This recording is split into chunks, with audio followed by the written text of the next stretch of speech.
কিছু পক্ষত শুভকাৰক হ'ব, কিছু পক্ষত অশুভকাৰক হ'ব ইয়াতে, কাৰণ মই এইখিনি ৰাজ্যখনত, গতিকে প্ৰাকৃতিক দুৰ্যোগত মাত্ৰা বৃদ্ধি বেছি হ'ব।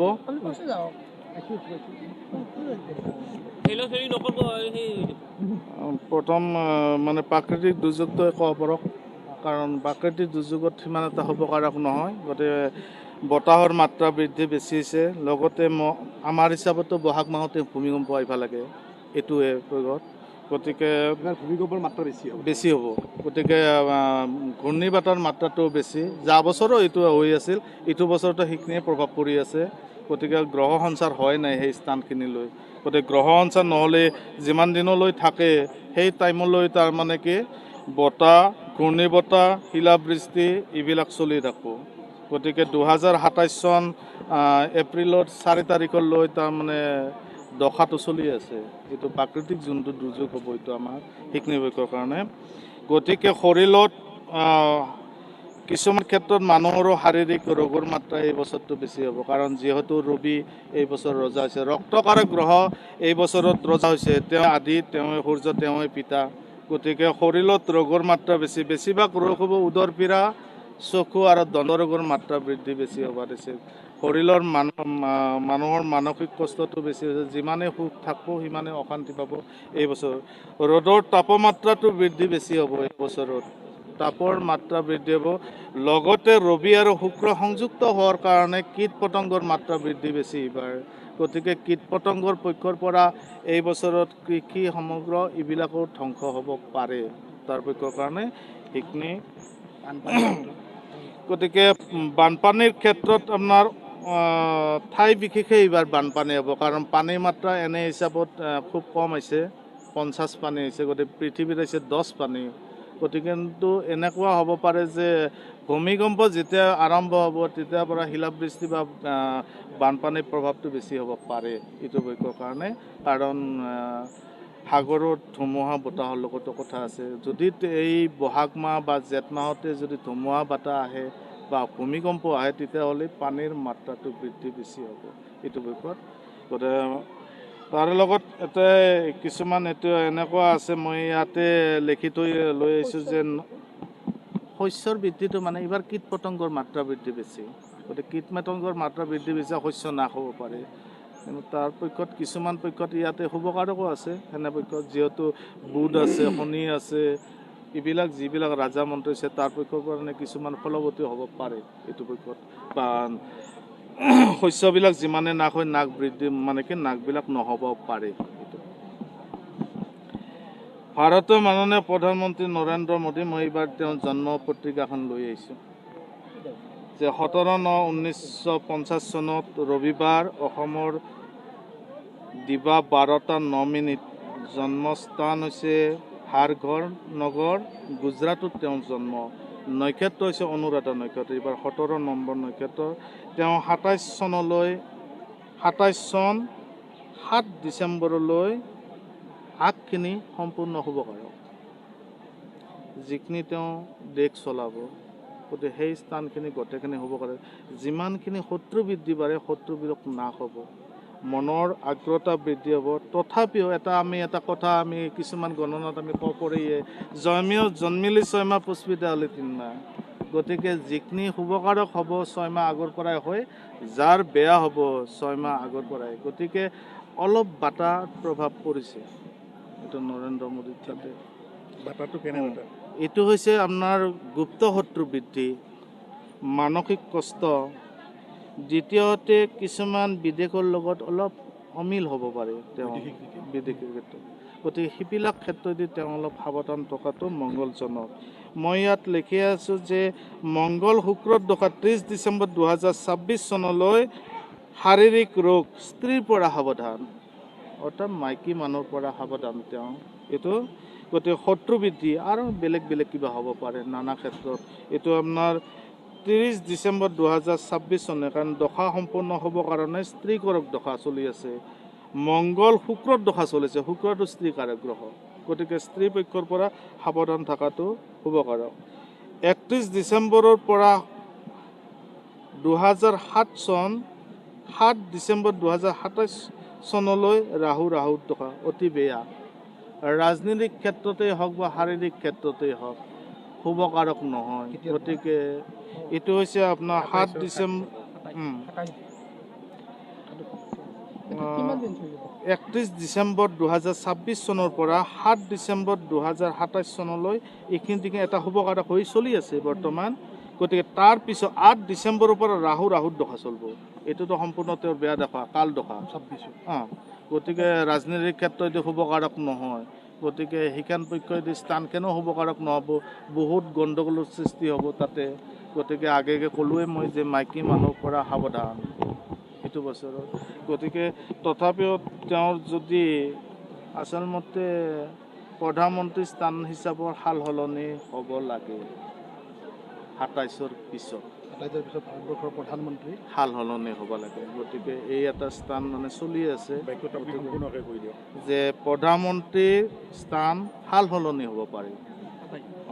কাৰণ ৰাহুৰ দশা চলিব 2029 চনলৈ। গতিকে আচলমতে তেওঁ বিদায় দিব লাগে মোৰ হিচাপত। গতিকে নতুন এটা স্থান দিব লাগে। এতিয়া তেওঁলোকে যোনি যাক দিয়ে। কাৰণ কিয়নো এনেকুৱাকৈ মই তৰুণ গগৈকো বিচাৰ কৰি দিয়া হৈছিল সেই সময়তে যে তেওঁ ৰাজনৈতিক ক্ষেত্ৰ আৰু শাৰীৰিক ক্ষেত্ৰত শুভকাৰক নহয়। গতিকে এৰাটোৱে বেছ ভাল। গতিকে নৰেন্দ্ৰ মোদীৰো সেই একে টাইপৰে হৈছে কথাটো।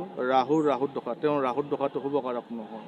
গতিকে পৰৱৰ্তী কোন মানে হ'ব পাৰে এইটো মানে পৰৱৰ্তী স্থান হিচাপত এতিয়া এইটোতো মানে সমস্যা হৈছে এইবাৰ। গতিকে ৰাহুৰ দশা চলিছে সম্পূৰ্ণটো ডাইৰেক্টলি ক'লোঁ আৰু বিজেপি বুলিয়ে ক'লোঁ ময়ো তোমাৰ। গতিকে সিমান এটা শুভকাৰক নহয় ভাৰতত। গতিকে অলপ গণ্ডগোল আছে এইবাৰ নৰেন্দ্ৰ মোদী। গতিকে বাটা লাগছেই আচলমতে আমাৰ হিচাপত বাটাৰ প্ৰভাৱ পৰছেই।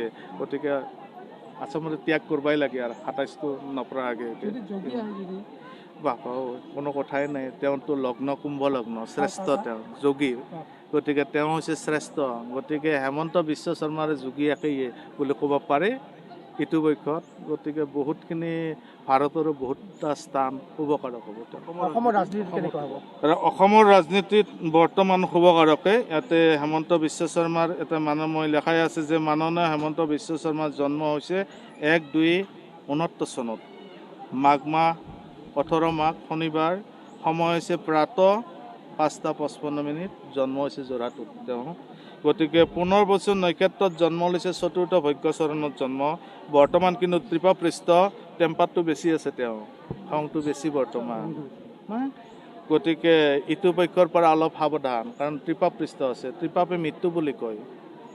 ত্ৰিপাপৃষ্ঠটোৰ পৰা সাৱধান। কেতু ৰবি কেতুৰ ত্ৰিপাপ গোটেই এটা অক্ৰাকাৰক গ্ৰহ। গতিকে নিজে কিছুমান শুভকাৰক হ'ব লাগিব নিজক নিজেয়ে। এইটো কাৰণ কিয় ত্ৰিপাপৃষ্ঠটোৰ পৰা। কিন্তু তেওঁ দশা শ্ৰেষ্ঠ। আমি দশা শ্ৰেষ্ঠ।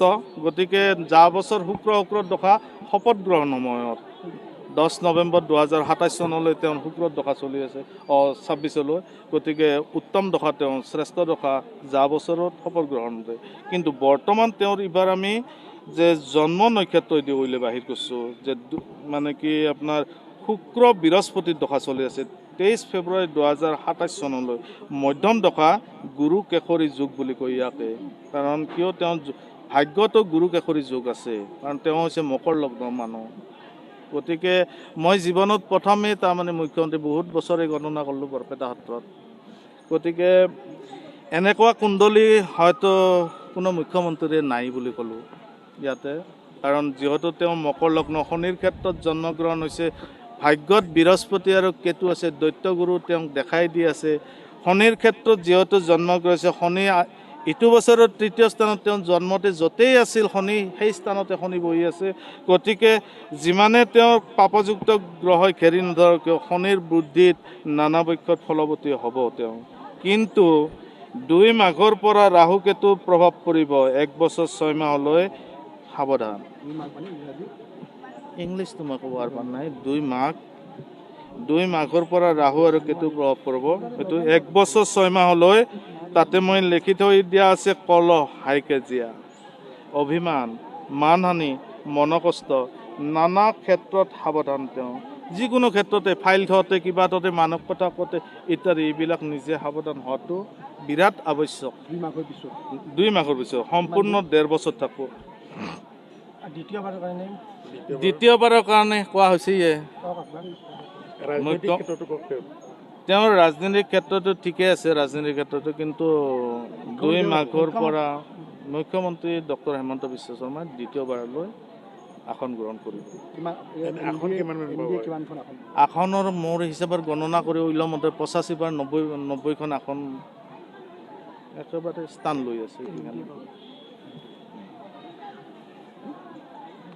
বাকী ছাত্ৰ সংগঠনৰ কেনেকুৱা? ছাত্ৰ সন্থা 13 তাৰিখৰ পৰা ছাত্ৰ সন্থাৰ শুভকাৰক হ'ব বহাগৰ। গতিকে এইবাৰ তেওঁলোকৰ যোৱা বছৰ বুলি নহয়, তাৰে আগৰ বছৰ তেওঁলোকক বেয়াই কৰি আছোঁ আমি মোৰ হিচাপত।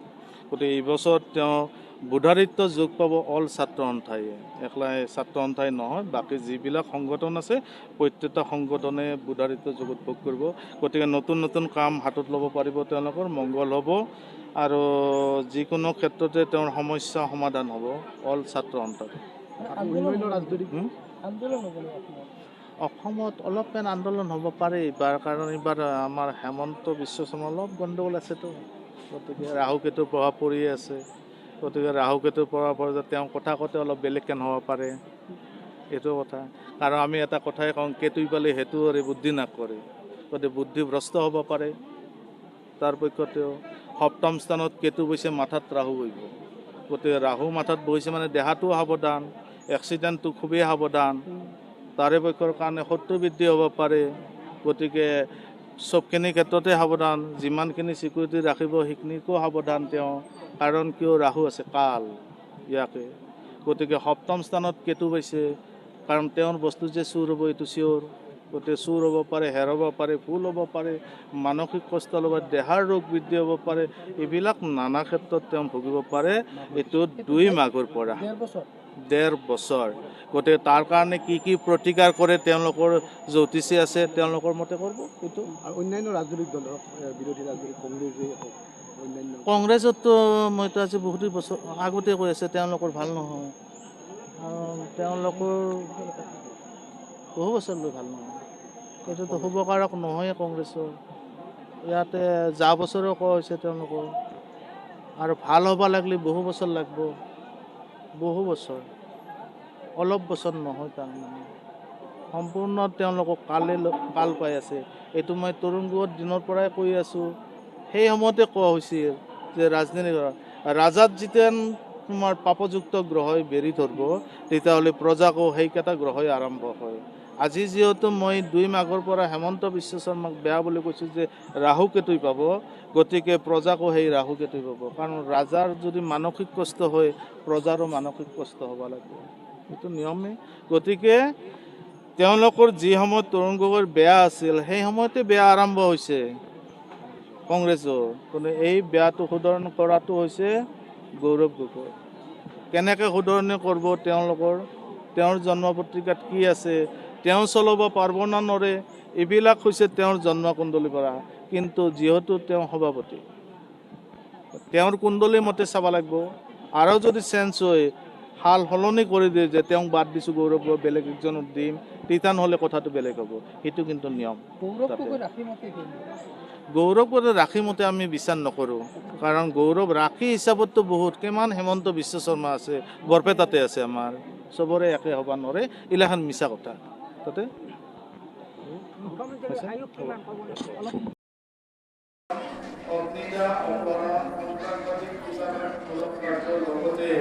কেতুৰ পৰা চুৰি ডকাইতিৰ মাত্ৰা বৃদ্ধি হৈছে।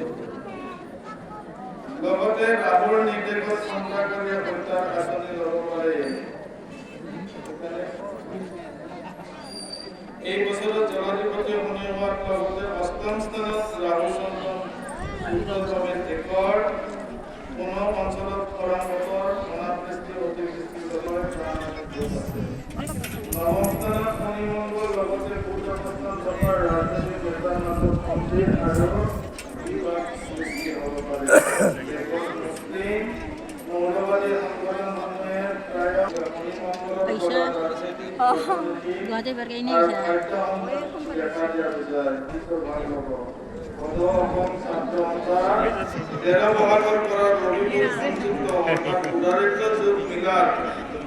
কারণে ছাত্র সংখ্যা সমূহের কারণে বছরটো অনুকূল দেখা যায় রাজ্যের উন্নতির লক্ষ্যে কল্যাণমূলক আঁচনি হাতত ল'ব পাৰিব এই বছৰৰ মন্ত্ৰী নেতাৰ লগতে হাইকোৰ্টৰ মৃত্যু দেখা যায় ভাৰতবৰ্ষৰ ৰাখি হৈছে মকৰ ৰাখি কিন্তু বৰ্তমান লগ্ন হৈছে কৰ্ম লগ্ন এটি লগ্নই অসমৰ ভাৰতৰ বিশ্বৰ অন্যতম গণতান্ত্ৰিক দেশ কালৰ যুগত প্ৰভাৱত বছৰটো মুঠে অনুকূল বুলি ক'ব নোৱাৰি এই বছৰত ভাৰতত কালৰ যুগ চলি আছে ৰাহু কেতু অৱস্থানৰ গুৰুত্বপূৰ্ণ কেন্দ্ৰস্থানত সন্ত্ৰাসবাদী ভয়ানক বিস্ফোৰণ আদি ঘটাব পাৰে কালৰ যুগ আৰু অশুভ কাৰকতা দুৰ্নীতিকে ধৰি নানান ৰাজ্যক দুৰ্ঘটনা গুপ্তঘাতে সন্ত্ৰাসবাদী কাৰ্যত প্ৰকাশমূলক কাৰ্য নানা প্ৰাকৃতিক দুৰ্যোগ আৰ ভূমিকম্পৰ চোখ দেখা যায় শনিমঙ্গল আৰ বুধৰ পৰা সন্ত্ৰাসবাদীৰ পৰা মৃত্যুৰ কাৰকতাও দেখা যায় লগতে বিখ্যাত নেতা আৰু সাহিত্যিকৰ মৃত্যুৰ যোগ আছে ভাৰতীয় বস্ত্ৰ পৰিধান কৰিব দান হৈছে হাত সেৱন হৈছে